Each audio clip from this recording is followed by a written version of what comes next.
یا ایھا الذین آمنوا صلوا علیہ وسلموا تسلیما الصلاۃ والسلام علیک یا رسول اللہ وعلی آلک واصحابک یا محبوب رب العالمین۔ تمام حمد و ثنا تعریف و توصیف اللہ جل مجدہ الکریم کی ذات و برکات کے لیے جو خالق کائنات بھی ہے اور مالک شش جہات بھی۔ اللہ جل وعلا کی حمد و ثنا کے بعد رسول رحمت شفیع معظم نبی محتشم حضور ختم المرتبت صلی اللہ علیہ وآلہ وسلم کے حضور ناز میں اپنی عقیدتوں، ارادتوں اور محبتوں کا خراج پیش کرنے کے بعد عالی مرتبت محتشم مہمانان گرامی، ذی وقار علماء کرام، حضرات سامعین، السلام علیکم ورحمۃ اللہ وبرکاتہ۔ پہلی مرتبہ اس مقدس سرزمین پر حاضر ہونے کا شرف اور موقع نصیب ہوا۔ معراج النبی صلی اللہ علیہ وآلہ وسلم کے عنوان کے ساتھ آج کا اجتماع منعقد ہے۔ کچھ وقت کے لیے کچھ باتیں آپ کے سامنے رکھنے کے بعد اجازت چاہ لوں گا۔ اللہ تعالیٰ میری زبان پر کلمۃ الحق جاری فرمائے۔ مجھ سے قبل جگر گوشہ غزالی زمان زیدہ مجدہ نے اپنے مخصوص پیرائے میں آپ سے گفتگو بھی کی اور نماز کا عہد بھی لیا ہے۔ اللہ اس پر استقامت کی توفیق عطا فرمائے۔ معراج میرے اور آپ کے آقا و مولا حضور ختم المرتبت صلی اللہ علیہ وآلہ وسلم کا دوسرا بڑا معجزہ ہے۔ سب سے بڑا معجزہ جو حضور کو عطا ہوا وہ معجزہ قرآن ہے، اور دوسرا بڑا معجزہ جو حضور کو دیا گیا وہ معجزہ معراج ہے۔ معجزہ ایسے خرق عادت امر کو کہتے ہیں جو عقل انسانی کو عاجز کر دے اور اس کی نظیر لانا ممکن نہ ہو۔ اعلان نبوت کے بعد، ادعائے نبوت کے بعد نبی سے صادر ہو۔ اور یہ بات بھی ذہن میں رکھیں کہ ہر دور کے نبی کو جو معجزہ دیا گیا وہ اس دور کی مطابقت میں دیا گیا۔ یہ عادت باری تعالیٰ شروع سے یوں جاری رہی۔ مثال کے طور پہ جب حضرت داؤد علیہ السلام کا زمانہ تھا تو یہ لوہے کی صنعت کا دور تھا۔ لوہے کو گرم کیا جاتا، پھر نرم کیا جاتا، پھر اس کی ظروف، زرہیں یا اور کچھ بنایا جاتا۔ تو جب لوہے کی صنعت عروج پر تھی تو اللہ نے حضرت داؤد علیہ السلام کو یہ معجزہ دیا کہ وہ لوہے کو ہاتھ میں پکڑتے تھے، موم کی طرح نرم ہو جاتا تھا، پھر اس کو جو شکل دینا چاہتے وہ شکل دے دیتے۔ حضرت موسیٰ علیہ السلام کا زمانہ دیکھیے، یہ جادوگری کے فن کا زمانہ تھا۔ گھر گھر جادوگر پائے جاتے تھے، اور آپ جانتے ہیں کہ آپ کے معاوضے کے لیے فرعون نے جادوگر ہی بلائے تھے۔ تو جب جادو پورے باغپن پہ تھا تو اللہ نے حضرت موسیٰ علیہ السلام کو کرشماتی عصا دیا جو اس دور کے فخر کو توڑتا تھا۔ کبھی چھوٹا ہو جاتا، کبھی بڑا ہو جاتا، کبھی پتے جھاڑتے، کبھی بکریاں ہانکتے، کبھی ٹارچ بن جاتا، کبھی ٹیک لگا کے کھڑے ہو جاتے، اور ضرورت پڑتی تو اژدہا بن جاتا۔ منو ٹنوں پھینکی ہوئی رسیاں جو سانپ محسوس ہو رہی تھی ان کو نگل لیتا، سمٹتا تو پھر عصا کا عصا، نہ قد بڑھتا، نہ وزن بڑھتا، نہ حجم بڑھتا۔ کیونکہ دور تھا جادوگری کا، تو جو معجزہ دیا گیا وہ جادو کے فخر کو توڑنے والا تھا۔ مصر کے کوچہ و بازار میں جب حسن کے کرشمے دل لوٹ رہے تھے اور ایک سے بڑھ کر ایک ہنسی لوگوں پر حملہ آور ہو رہا تھا، تو اللہ نے اپنے نبی حضرت یوسف علیہ السلام کو معجزہ حسن دے کے بھیجا، اور جب ان کے حسن کا چراغ جلا تو سارے دیے بجھ گئے، اور جنہیں ناز تھا وہ انگلیاں کاٹتے نظر آنے لگے۔ حضرت عیسیٰ کا زمانہ دیکھ لیجئے تو یہ طب یونانی کے عروج کا زمانہ تھا۔ حکیم بقرات، حکیم سقراط، حکیم افلاطون، حکیم جالینوس اور بڑے بڑے اطباء یونان نے اپنے فن کا لوہا منوایا تھا۔ ہر مرض کی تدبیر، تشخیص اور علاج معالجہ طب یونانی میں دریافت کر لیا گیا تھا۔ صرف 3 مرضوں کا علاج یونانی طب میں نہیں ہو سکا تھا۔ مادرزاد اندھے کی آنکھوں میں روشنی نہیں رکھ سکتے تھے، کوڑی کے جسم کو شفا نہیں دے سکتے تھے، تیسرا ان کے پاس موت کا علاج نہیں تھا۔ تو اللہ نے حضرت عیسیٰ کو طب کے دور میں بھیجا تو ان تینوں مرضوں کا علاج دے کے بھیجا۔ وہ کوڑی کے جسم پہ ہاتھ پھیرتے شفا مل جاتی، نابینا کی آنکھوں پہ انگلیاں رکھتے روشنی اتر آتی، مردے کو ٹھوکر مارتے وہ اٹھ کے باتیں کرنے لگ جاتے۔ آپ تمام انبیاء کی تاریخ پڑھ لیں، اس دور کا ملاحظہ کر لیں، پھر نبی کو دیا گیا معجزہ دیکھ لیں، مطابقت کریں، آپ کو ایسے ملے گا۔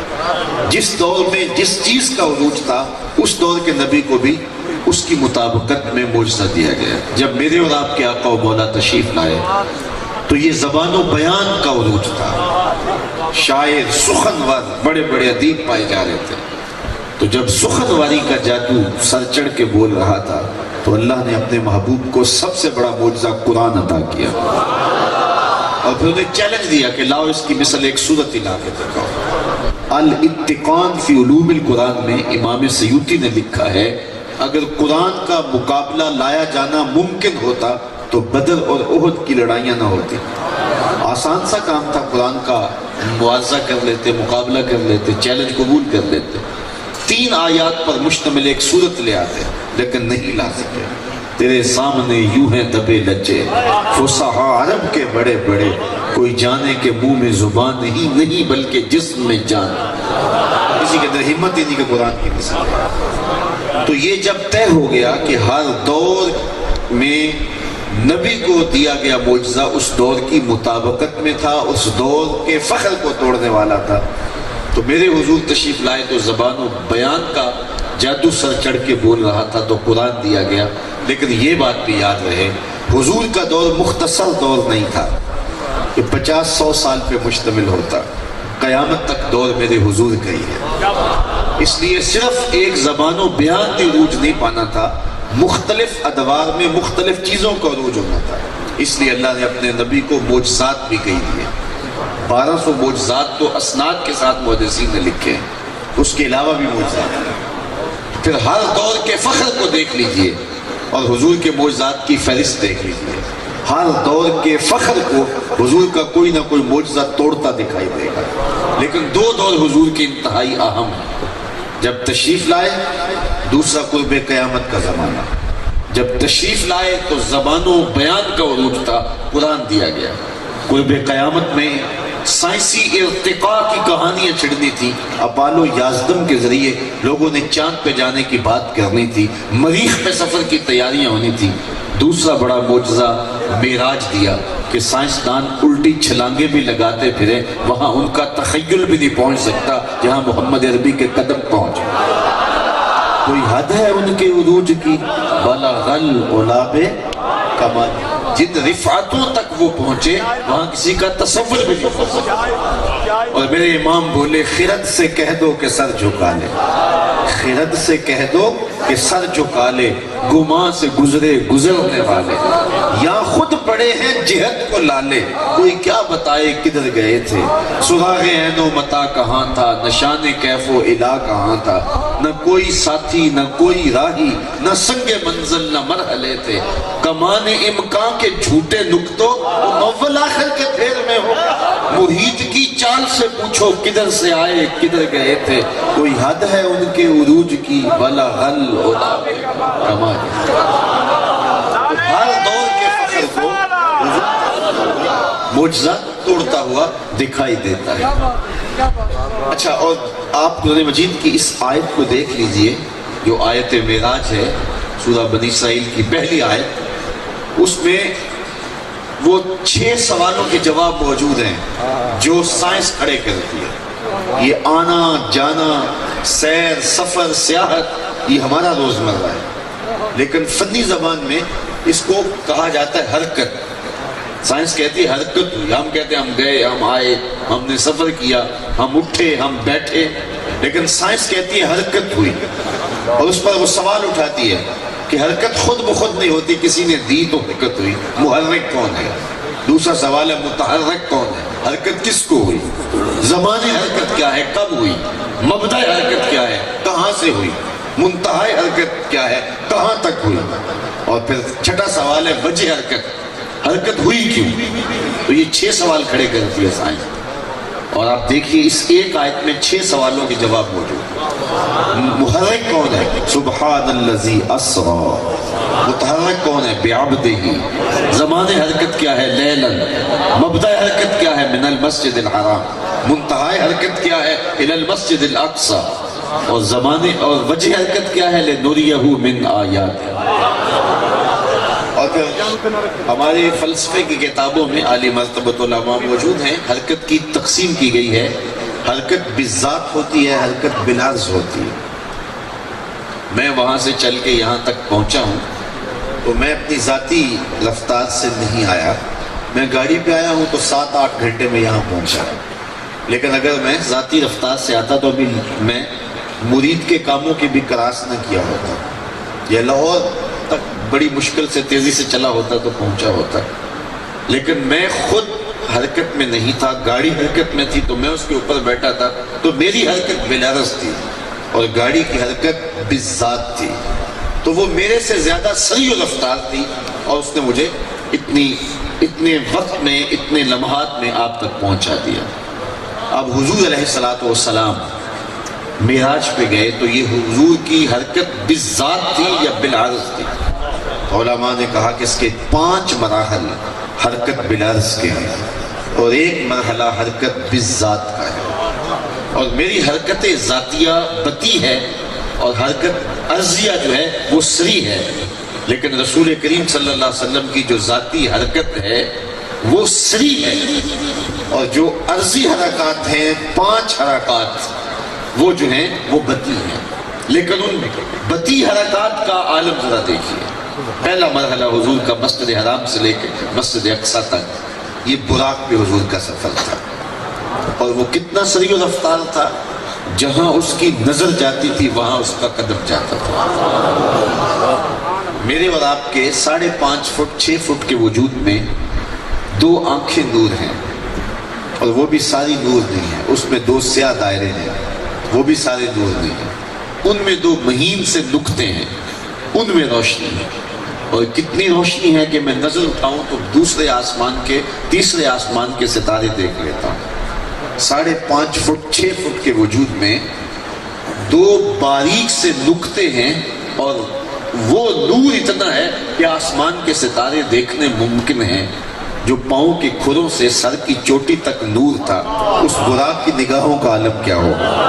اور جہاں اس کی نظر جاتی تھی وہاں اس کا قدم جاتا تھا. اس نے تو پہلا قدم اٹھایا ہوگا تو مسجد اقصی میں جا پڑا ہوگا، اور حضور اس پر سوار کیا. یہ آپ کا سواری بردار جہاز 800-900 کلومیٹر فی گھنٹے کی رفتار سے چلتا ہے.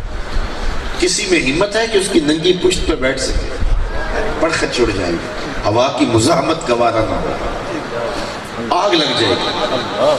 جو 800 کلومیٹر 900 کلومیٹر 1000 کلومیٹر فی گھنٹے کی رفتار سے چلتا ہے، اس کی ننگی پشت پہ کوئی بیٹھنے کی طاقت نہیں رکھتا.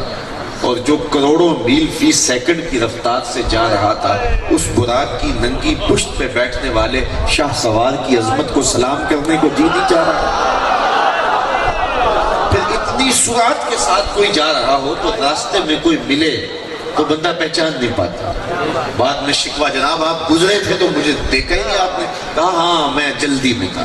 جب بندہ تیزی میں ہو، سرعت میں ہو، تو قریبی عزیز بھی راستے میں کھڑا ہو تو بندہ پہچان نہیں پاتا کہ میں اتنی تیزی میں تھا کہ میں پہچان نہیں پایا. اب اتنی سرعت کے ساتھ میرے حضور گئے، لیکن معرفت کا عالم کیا ہے؟ مررت بقبر موسیٰ. میں موسیٰ علیہ السلام کی قبر کے قریب سے گزرا تو میں نے کیا دیکھا، فائزہ ہوا قائم یصلی فی قبرہ، میں نے دیکھا کہ وہ اپنی قبر میں کھڑے ہو کے نماز ادا کر، یہ حضور کی معرفت کا ہے۔ اب حضرت موسیٰ علیہ السلام وہاں کھڑے ہیں، حضور مسجد اقصیٰ میں پہنچے، تو جب وہاں پہنچے تو حضرت موسیٰ وہاں بھی کھڑے تھے۔ یا تو یہ ماننا پڑے گا کہ یہاں بھی تھے وہاں بھی تھے، اور یا پھر یہ ماننا پڑے گا کہ وہ پہلے پہنچ گئے۔ تو کیا حضرت موسیٰ علیہ السلام میرے اور آپ کے آقا و مولا سے زیادہ سریع و رفتار ہیں؟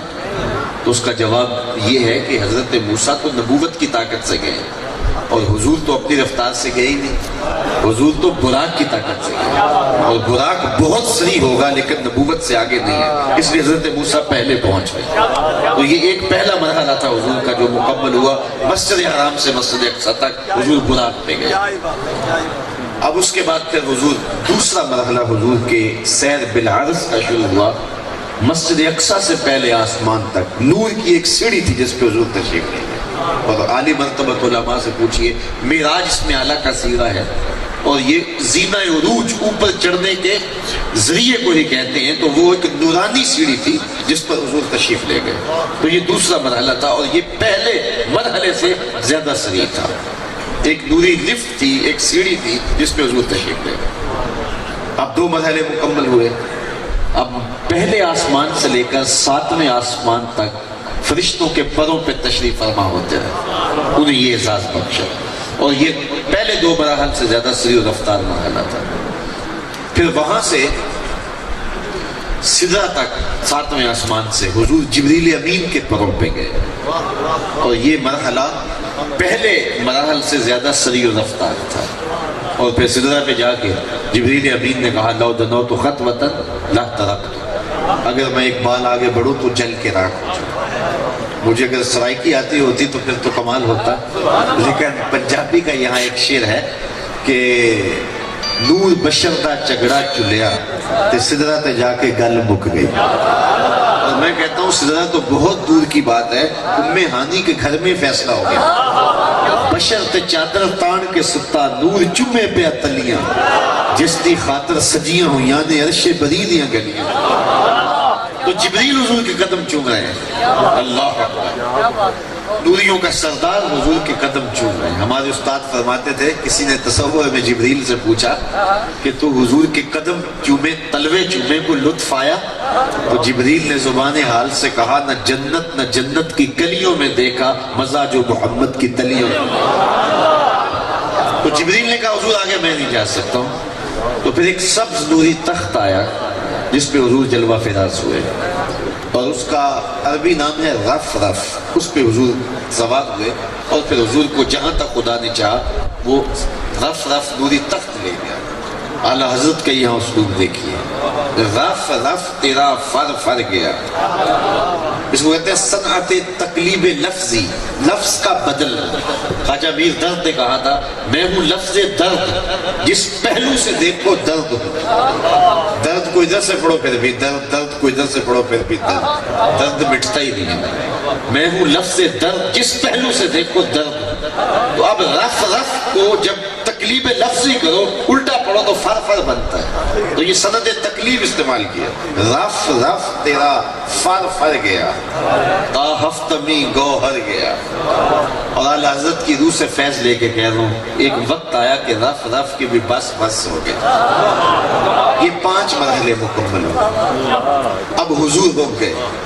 یہ سیر بالعرض تھی، حضور اپنی رفتار سے ایک قدم بھی نہیں اٹھایا، براق پہ گئے، نور کی سیڑھی پہ گئے، فرشتوں کے پروں پہ گئے، جبریل کے پروں پہ گئے، رف رف پہ گئے۔ یہ 5 مراحل تھے۔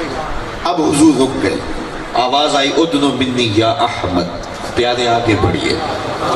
تو حضور فرماتے میں نے ایک قدم اٹھایا، ڈرتے جھجکتے، جلال و حیبت کا سامنا تھا، جمال و رحمت ابھارتے تھے، عبد تھے مالک کہ حضور پیش ہو رہے تھے۔ ایک قدم اٹھا، اب دیکھیے حضور کی رفتار۔ میں آپ کو یہ نہیں کہتا کہ آپ سبحان اللہ کہیں، کیونکہ ہمارے خطابہ آدھی تقریر خود کرتے ہیں، آدھی مجمع سے کرواتے ہیں، میں ساری خود ہی کیا کرتا ہوں۔ لیکن معراج ایسا عنوان ہے کہ جس کو بیان کرنے سے قبل میرے رب نے بھی سبحان اللہ کہا۔ تو میرا یہ تقاضا نہیں کہ آپ زور سے کہیں، چاہے آپ کے آنسو سبحان اللہ کہیں، چاہے آپ کے دل کی دھڑکنیں سبحان اللہ کہیں، چاہے آپ کے ہونٹ ہلے تو سبحان اللہ کہیں، اور چاہے آپ کی آنکھیں سبحان اللہ کہیں، بہرحال آپ کا رواں رواں اللہ کی تقدیس بولے. اور ذرا دیکھیے حضور کی رفتار کا عالم، دل سبحان اللہ اور روح رقص کرے گی کہ یہ میرے رسول کی پرواز کا عالم ہے. حضور نے ایک قدم اٹھایا مسجد حرام سے لے کے مسجد اقصیٰ تک براق پہ، مسجد اقصیٰ سے پہلے آسمان تک نور کی سیڑھی پہ، پہلے آسمان سے ساتویں آسمان تک فرشتوں کے پروں پہ، پہلے ساتویں آسمان سے سدرہ تک جبریل کے پروں پہ، اور وہاں سے جہاں تک خدا نے چاہا رف رف نوری تخت پہ. ان 5 مراحل میں ٹوٹل جتنا فاصلہ طے ہوا تھا، حضور کا ایک قدم اٹھا تو اتنا فاصلہ طے ہو. یہ ہے میرے حضور کی رفتار کا. کوئی حد ہے ان کے عروج کی، بلا غل اولاب کمر. ایک قدم اٹھا تو اتنا 5 مراحل کے برابر ایک قدم میں فاصلہ طے ہوا. الیواقیت والجواہر اٹھائیے، اللہ اکبر. پھر حضور رک گئے، پھر آواز آئی ادن منی یا احمد، پیارے اور نیڑے آ جا، اور قریب آ جا. اللہ اکبر. تو دوسرا قدم حضور نے اٹھایا. 5 مراحل میں جتنا فاصلہ طے ہوا تھا، ایک قدم میں اتنا فاصلہ طے ہوا. 5 قدم اور 5 قدموں کے برابر 5 مراحل، اور 5 مراحل کے برابر ایک قدم، 6 مراحل ہو گئے. ان 6 مراحل میں جتنا فاصلہ طے ہوا تھا، دوسرے قدم میں اتنا فاصلہ طے ہوا. پھر آواز آئی آگے بڑھی. حضور نے قدم اٹھایا. قدم اٹھتے تو پچھلا قدموں سمیت جتنا فاصلہ طے ہوتا، ایک قدم میں اتنا فاصلہ طے ہوتا. اور یہ آواز مسلسل آتی رہی، 70,000 مرتبہ آئی. بڑھ اے محمد، اعلیٰ حضرت کو سنیے، بڑھ اے محمد، قریب ہو احمد، قریب آ سرور ممجد. نثار جاؤں وہ کیا ندا تھی، وہ کیا سما تھا، وہ کیا مزے. 70,000 قدم اٹھائے. پھر کہاں تک پہنچے؟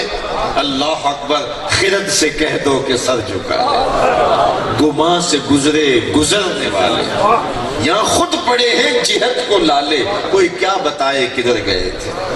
کمان امکان کے جھوٹے نکتوں تم اول آخر کے پھیر میں ہو. کمان جو ہوتی ہے، تو جب 2 کمانیں آپس میں ملیں تو یہ دائرہ بنتا ہے نا، نصف دائرے کی کمان ہوتی ہے. تو ریاضی کی مختلف شکلیں ہوتی ہیں نا، خط ہے، مثلث ہے، مربع ہے، مستطیل ہے، دائرہ ہے. یہ ساری شکلیں ریاضی کی ہیں. خط کیا ہوتا ہے؟ الف بے، 2 نقطوں کو جوڑتے خط بن جاتا ہے. الف سے شروع ہوا، بے پہ ختم ہو گیا.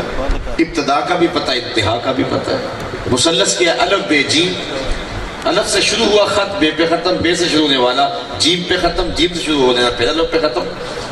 اس طرح مستطیل اور مربع ہے، اس کے 4 اضلاع ہوتے ہیں. لیکن انہی شکلوں میں ایک شکل ریاضی کی ہے، دائرہ. جب دائرہ بن جائے تو پھر پتہ نہیں چلتا شروع کہاں سے ہوا تھا، یہ بھی پتہ نہیں چلتا ختم کہاں ہو رہا ہے. شکل یہ بھی ریاضی کی، لیکن اس کے اوپر نقطے نہیں ہوتے. اس کے اوپر نقطے اگر کوئی لگائے گا تو وہ جھوٹے ہوں گے. خط پہ نقطے ہوتے ہیں، مثلث پہ نقطے ہوتے ہیں، مربع پہ نقطے ہوتے ہیں، مستطیل پہ نقطے ہوتے ہیں، مخمس پہ نقطے ہوتے ہیں، لیکن دائرے پہ نقطے نہیں ہوتے. دائرے کا پتہ ہی نہیں چلتا شروع کہاں سے ہوا، ختم کہاں ہوا. اعلیٰ حضرت فرماتے ہیں جب 2 کمانیں جڑی، اب بن گیا دائرہ. اور تم اب بھی میرے نبی کی حدیں تلاش کر رہے ہو. کمان امکان کے جھوٹے نقطوں تم اول آخر کے پھیر میں ہو. محیط عربی میں دائرے کو کہتے ہیں. محیط کی چال سے پوچھو کدھر سے آئے کدھر گئے تھے. کوئی حد ہے ان کے عروج کی، بلا غل اولاب. اگر آپ کی توجہ ہو، اتنی سرعت سے میرے حضور کا جانا، پلٹ کے بھی آنا، اس کو میرے رب نے سفر نہیں کہا ہے، یہ میرے رسول کی سیر ہے. اور کیا سمجھو گے میرے رسول کو؟ جس کی سیر تمہاری سمجھ میں نہیں آتی، اس کا سفر کیسے سمجھو؟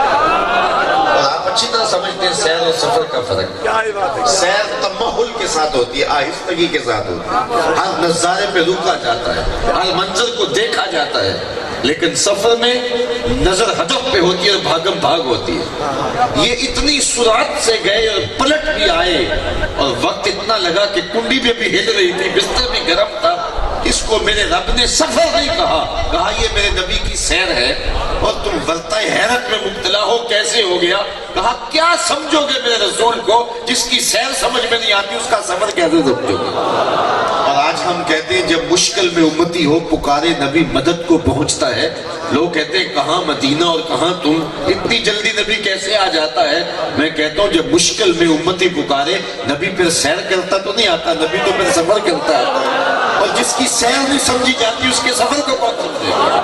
کوئی حد ہے ان کے عروج کی بلا حل اولاب کمل۔ آگے فرمایا بعبد کہ پاک ہے وہ ذات جس نے سیر کرائی اپنے بندہ خاص کو۔ لفظ عبد کیوں بولا گیا؟ اس میں علماء نے بہت کچھ لکھا، کہا کہ یہ عبد کا لفظ اس لیے بھی بولا گیا تاکہ حضرت سیدنا عیسیٰ علیہ السلام آسمان کی بلندیوں پہ پہنچے، اور وہاں پہنچنے کے بعد جب ان رفتوں تک پہنچے تو قوم نے جب ان کے محیر العقول معاملات کو دیکھا تو کہا کہ یہ اقانیم ثلاثہ میں سے ایک اقنوم ہے، اور انہیں جو ہے وہ الہ قرار دے دیا، اور میرے حضور تو وہاں تک پہنچے تھے جہاں کسی کا تصور بھی نہیں پہنچ سکتا، اس لیے وہ باب ہی وہ دروازہ بن کر دیا۔ لیکن سب سے خوبصورت بات ملا جیون علیہ الرحمہ نے تفسیرات احمدیہ میں لکھی، اور اس کو امام رازی علیہ الرحمہ نے بھی تفسیر کبیر میں لکھا۔ وہ فرماتے ہیں کہ یہ حضور کا پسند فرمودہ تھا، یہ عبد کا جو لفظ معراج کے باب میں استعمال ہوا یہ حضور کا پسند فرمودہ ہے۔ وہ اس طرح کہ جب حضور قرب خاص میں پہنچے اور اللہ تعالیٰ نے اپنے محبوب کو بہت کچھ عطا کیا، علامہ فرماتے 70,000 اسرار تھے، 70,000 رموز تھی، 70,000 حکایات تھی، محبوب کی جھولی میں بہت کچھ ڈالا۔ سب کچھ دینے کے بعد کہا بما اشرفک یا احمد، اے پیارے یہ تو میں نے تمہیں دیا ہے، اب تو بتا تیری اپنی مرضی کیا ہے۔ مہمان نوازی کے کچھ تقاضے ہوتے ہیں، آپ کا عزیز مہمان آ جائے تو آپ سب کچھ پیش کرنے کے بعد پھر بھی کہتے ہیں جناب آپ کی کوئی چاہت، آپ کی کوئی ڈیمانڈ، سب کچھ جھولی میں ڈال کر کہا بما اشرفک یا احمد، اے پیارے بتا تجھے کیا دیا جائے۔ اور کسی کو آپ اختیار دے دیں اور وہ اپنی طلب بتائیں تو وہ کھلے گا کہ وہ کہاں کھڑا ہے۔ کسی شخص کو دیکھنا ہو کہ وہ کھڑا کہاں ہے اس کو اختیار دے دیجئے۔ آپ مجھے پوچھتے ہیں کہ جناب بتاؤ کیا چاہیے، تو میں کہوں کہ جناب مجھے پانی کا گلاس دے دیجئے تو آپ سمجھیں گے کہ پیاسا ہے۔ میں کہوں مجھے کھانا دیجئے گا آپ سمجھیں گے کہ بھوکا ہے۔ میں کہوں کہ ذرا اٹھ کے میرے نام کے نعرے لگائیے گا تو آپ کہیں گے یہ تو ابھی شہرت کا بھوکا ہے۔ میں کہوں گا مجھ میرے اوپر نوٹ پھینکیے گا، میں کتنی اچھی تقریر کر رہا ہوں، تو آپ کہیں گے کہ ابھی اندر کی بھوک ہی نہیں مٹی۔ تو کسی شخص کا ظرف کھلتا ہے اس کے سوال سے، اور کچھ لوگ ایسے ہوتے ہیں ان کو اختیار دیا جائے وہ بات کریں تو ظرف کھلتا ہے تو طبیعت واہ واہ پکار اٹھتی ہے۔ وہ کیا کسی نے کہا نا کہ میرے سوال کی عظمت تو دیکھ ہے ساقی، میرے سوال کی عظمت تو دیکھ ہے ساقی، جام نہ دے حسن طلب کی داد تو دے۔ تو اب ذرا دیکھیے کہ جب اختیار ملتا ہے بما اشرفک یا احمد، اے پیارے بتا تجھے کس چیز سے نوازا جائے، تو محبوب اللہ کی بارگاہ میں عرض گزار ہوتے ہیں کہ مالک بنسبتی الیک بالعبودیہ، ساری زندگی میں کہتا رہا کہ تو میرا رب ہے۔ یہ میں نے طائف کے بازاروں میں بھی کہا، مکے کی گلیوں میں بھی کہا، برستے پتھروں میں بھی کہا، میں نے ساری زندگی کہا تو میرا رب ہے۔ آج تو بھی تو کہہ دے کہ تو میرا بندہ ہے، مجھے عبد کہہ کے پکار۔ اللہ اکبر۔ تو مولا جیون علیہ الرحمہ فرماتے ہیں کہ اللہ تعالیٰ نے پھر جب بھی واقعہ معراج کی حکایت کی تو لفظ عبد سے کی، سبحان الذی اسریٰ بعبدہ۔ اور وہاں سورہ نجم میں بھی دیکھ لیجئے فَأَوْحَىٰ إِلَىٰ عَبْدِهِ مَا أَوْحَىٰ، تو عبدیت طلب کی۔ اور حضرت سیدنا غوث اعظم رضی اللہ تعالیٰ عنہ فرماتے ہیں کہ بندے کے لیے سب سے اونچا مقام، سب سے منتہی مرتبہ جس سے آگے کا تصور ولایت میں نہیں ہے، وہ مقام عبدیت۔